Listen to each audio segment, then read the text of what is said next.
Elo 404 boxing.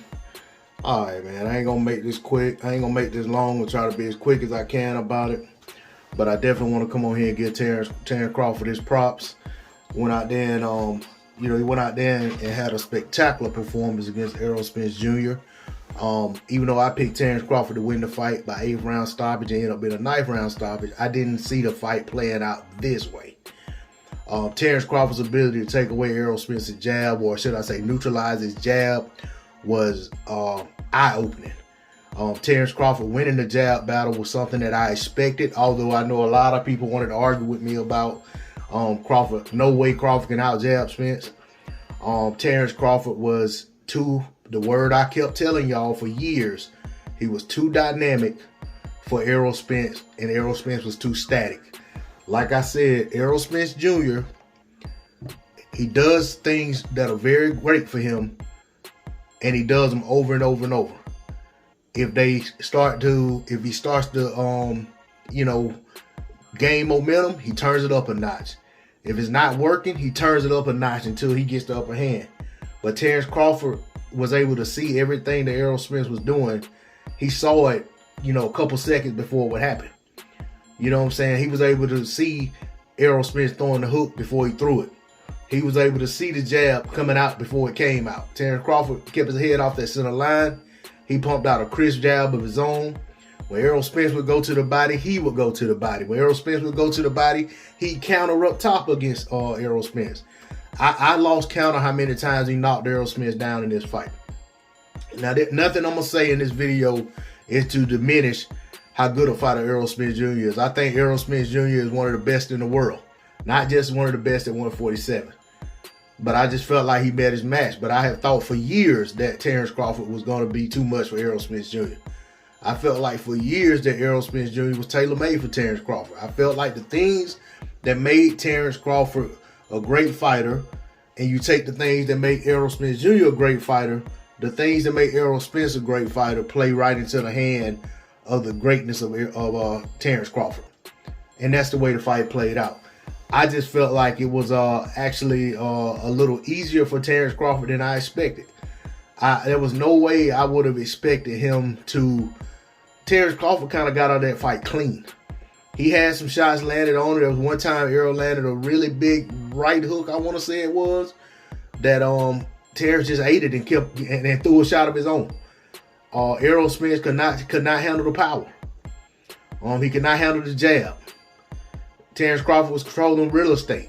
And I knew Terence Crawford would come out as an orthodox fighter as a southpaw, because there's been his stock and trade against southpaws. Terence Crawford, when he fought Felix Diaz, stayed southpaw the whole fight. Dominated Felix Diaz, a pretty good southpaw Olympic gold medalist who had just given Lamont Peterson a very tough fight. In which a lot of people felt like Lamont got a robbery decision over him. But after that fight, when Terence Crawford was asked by Max Kellerman, did he stand southpaw to prove that he could beat him and be the best southpaw in the match, Terence Crawford said, "This is my ring. I do what I want to do in there." And he seemed to have had that same mentality against Errol Spence Jr. I got to tip my hat off to him. I tip my hat off to Errol Spence Jr. too, because Errol Spence Jr., he went into this fight knowing that this was the most dangerous guy he'd ever faced. Terence Crawford, if you listen to him at the press conference, he would say he never would yield that to to Errol Spence. He'd say, "I don't know. I got to get in the ring with him first and see." He could be. He might not be. I said in my prediction video that Bo Mack and Terence Crawford saw a long time ago what they need to do to beat Errol Spence Jr. And like I said, Mikey saw something too. Mikey didn't have the tools, the wherewithal, or the skills to take advantage of what he saw. Terence Crawford had the skills. He had the coaches. He had the ability to go out there and exploit what he saw in Errol Spence Jr. all those years ago. And he went out there and got the job done. I wish for nothing but the best for both of these fighters.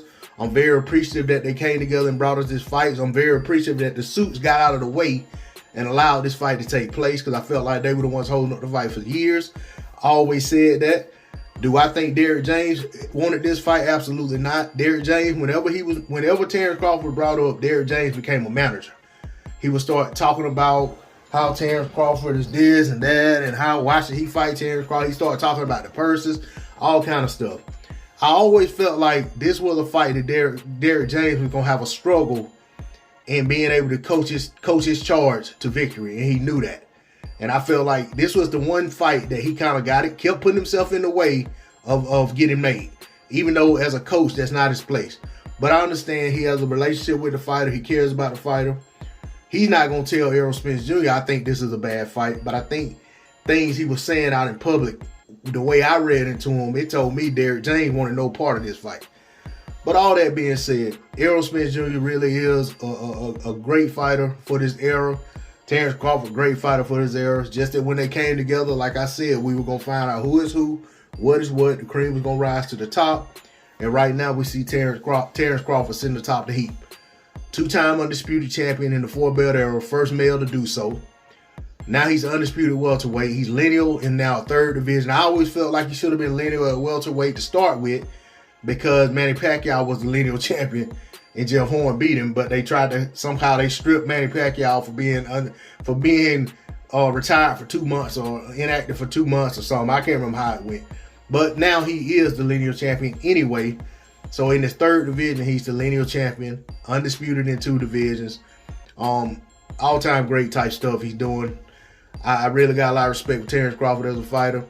Eager to see if they're going to run it back, if it's going to be at 54, what's next. I tip my hat off to these combatants, and once again, I say thank you. Great night of boxing. We won tonight as boxing fans because we got one that we've been asked for. That's all I got on D-Lo 404 Boxing. I'm out. Peace.